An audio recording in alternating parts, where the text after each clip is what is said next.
Hello everybody, and thanks for joining me on another video. Back by popular demand, because a lot of people have been asking me to do another video.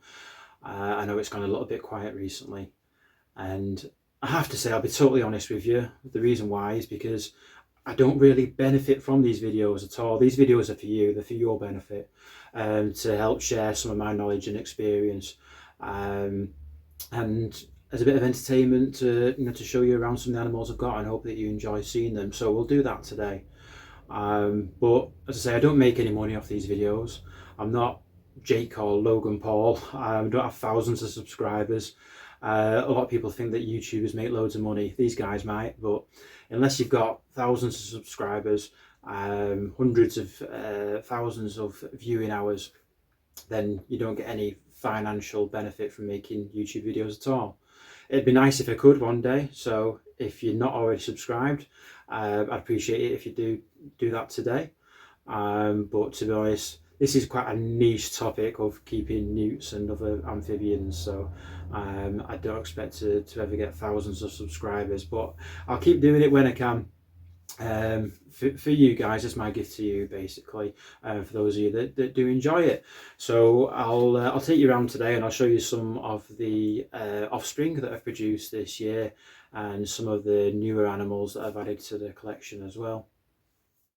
You can see behind me some of the tubs that I've got here, which I'm using for rearing offspring. They're just really basic tubs, cheap tubs with a nice tight fitting lid.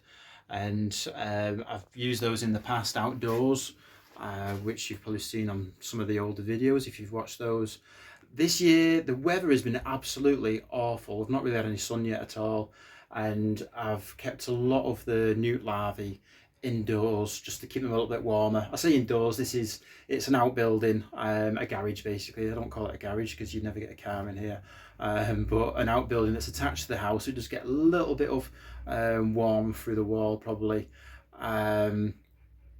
It basically in the winter time, if it gets very cold outside, if it gets to sort of -10 or so, it might drop down to about freezing in here.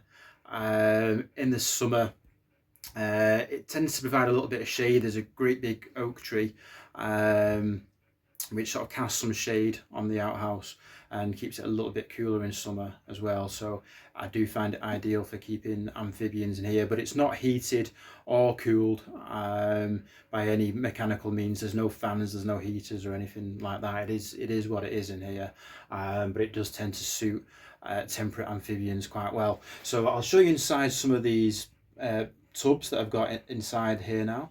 I use a really simple setup for raising newt larvae. These are Macedonian crested newts from the Smolicus Mountains. This is just a really tight fitting lid, a cheap tub, some air holes in the top, and inside is literally just a couple of inches of water and some plants, alodia in there. There's when they get a little bit older and they approach metamorphosis, I'll put a piece of floating cork bark in here as well so they can get out of the water. But at the moment, that's really all they need is a couple of inches of water, some vegetation and some food, which at the moment is Daphnia, whiteworm and bloodworm is what these guys are feeding on. So I've got various newt larvae at the same sort of stage coming along, Cristatus, Anatolicus, Flavistic Carnifex. There's leucistic and melanoid crested newts, Carolini, the southern crested newts. So these are all kept in the same way, as you can see. Most of them at the same kind of stage, perhaps a bit behind where they normally would be at this time of year, and that's basically down to the weather. It's only averaging around 15 degrees here at the moment, and we're in mid-July. The moment doesn't look like we're getting a summer at all, and we barely got one last year, and it does have an effect on the growth rate of the newts. I've got a few more advanced larvae and a few efts actually. You can see some in here have actually morphed. Eft is the correct term for a morphed newt. Sometimes people use the term for larvae, but while they still have gills, they're correctly called larvae, and these are efts. In the wild, they would leave the water at this age and live on land for a while, but in captivity, they're quite happy to stay in water if they've got food. You see this is a flavistic and a normal coloured individual there.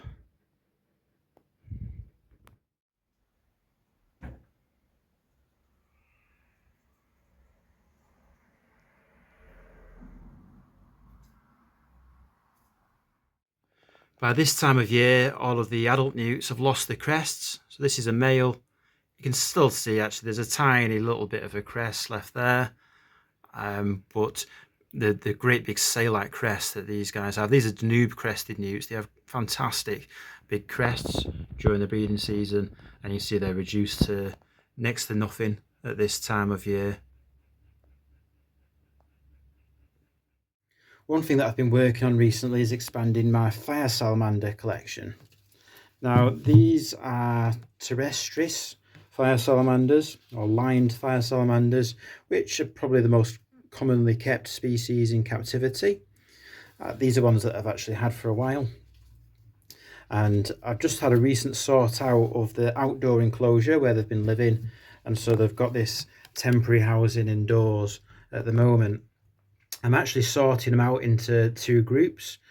These are the better coloured individuals, as you can see, particularly this one, which is known as the erythristic colour phase, a red animal. They're normally yellow, as you can see with these others. And what I'm trying to do is separate these better coloured animals from the less coloured ones, and hopefully over the coming years to improve the coloration by selective breeding. These come from a locality known as the Solling Hills, which is particularly well known for its colourful lined fire salamanders. And these are some juvenile Solling fire salamanders. They've got really nice coloration on them, nice big thick yellow bands. These are some of last year's young. Now you might wonder why I'm using a glove for handling them. It's always a good idea to use gloves when handling amphibians to protect the amphibians from the salts and any other substances that might be on your hands, oils and things in your hands, natural oils and salts in your skin, or maybe even if you're a smoker and you have nicotine on your hands, or perhaps you're on medication. Strong medication can come through your skin and affect the animals. Amphibian skins absorb anything like that, so it's always a good idea to use gloves, or at least well washed and wet hands is the other alternative. The other reason why I'm using gloves specifically for handling fire salamanders is because they are toxic. You can handle them with bare hands. To be honest, you're unlikely to come to any harm unless you put them in your mouth or something like that, or something silly. But they are slightly toxic, so it's a good idea to wash your hands before and after handling them if you're using bare hands. These are Bernardesi fire salamanders. Now, these guys are really quite special. They're from a locality called Covadonga in Spain, and it's known for having these big, brightly coloured salamanders. A lot of Bernardesi are a lot smaller than this. A lot of them have a lot more black. These are real nice high yellow animals. This is a lovely big chunky female, and this is about as big as they get. Most Bernardesi would be significantly smaller than this. These really are lovely animals.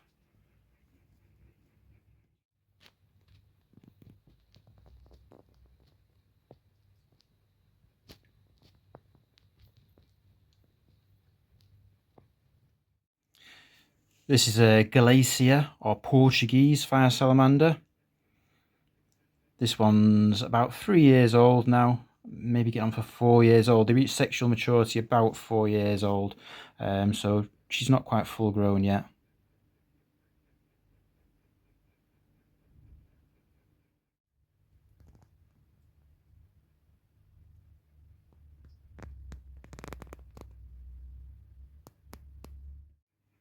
And this little baby here is the hypomelanistic version of the Galicia fire salamander. So it's got reduced black pigment in it. I think normally they go a kind of brownish colour, as they mature. This one's obviously a baby. Something else which I've been working on for a while now is breeding frogs, mainly colour morphs of the common frog, Rana temporaria. And there's a few different colour morphs in here.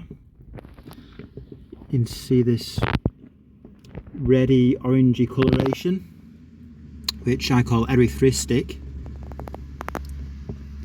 There's the more yellow type, which I call flavistic. This one will change quite a bit as it develops. It's like a dark albino. It's actually a tyrosinase positive albino, or copper as I call them. The term copper is used for T positive axolotls. And there's some golden albinos in here as well. Yeah, that's it. Golden albino. They do look quite similar to the flavistic at the moment. And perhaps I'll see if there's any adults out as well at the moment that I can show you. Show you what they grow into. I've actually still got some tadpoles of these frogs as well, and some of them just getting the legs, as you can see there. That one's just, we'll focus on him. Just got his front legs come through now. So that one will be out of the water any day now. And this is an adult golden albino. This is Goldie. This is the first common frog colour morph that I actually got. She's quite tame, usually. Decided to go for a swim instead of being handled today though. There's also there's some normal coloured frogs in here, like these guys up at the back, which are heterozygous for golden albino, so they carry in the golden albino morph. And then we have one of those flavistic adults. It's an adult male. Come on, Goldie, let's have a look at you. Oh.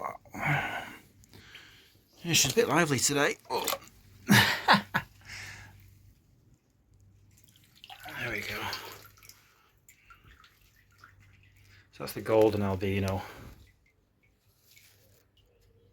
She's normally quite happy to be handled, and she will take food out of my hand as well. You can see she's settling down now. She's a beautiful animal. There we go. This is actually one of her daughters. So that's a het golden albino carrying Goldie's genetics, although it's not showing it because the father was a normal coloured frog. There's a pool frog just there. I keep some pool frogs in with these common frogs as well. And then we have what I call a pink albino. Nice adult male there. That's a 4-year-old male. Oh, another flavistic there. That's a nice yellowy one. Almost the same colour as Goldie, but slightly different coloured eyes. And one big difference is that these flavistics lay dark eggs, whereas the golden albino lay white eggs. And there's one of the erythristic animals. Erythristic common frog.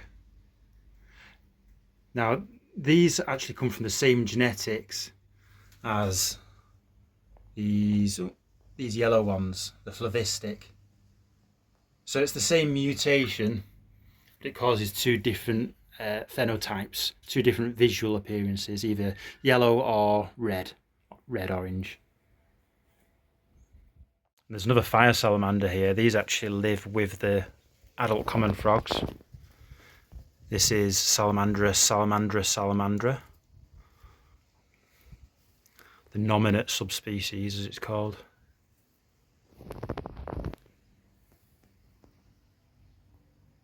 Or spotted fire salamander, I think they're also known as.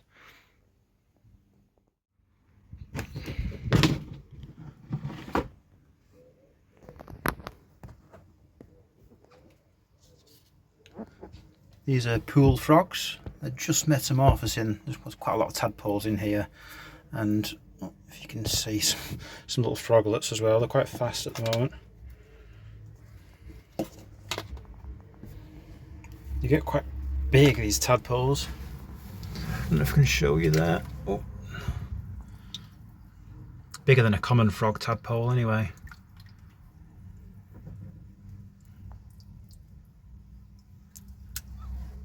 There's a, oh, oh. I don't know if you saw that, probably not. A pool frog that's still got its tail. They're so fast at the moment. Oh, what's that? There goes one of them. I think that's one that's still got a tail as well. These are called moor frogs. Rana vallis is the scientific name. What these are most famous for is during the breeding season, the males actually go bright blue. But for most of the year they look pretty similar to a common frog, which they're quite closely related to.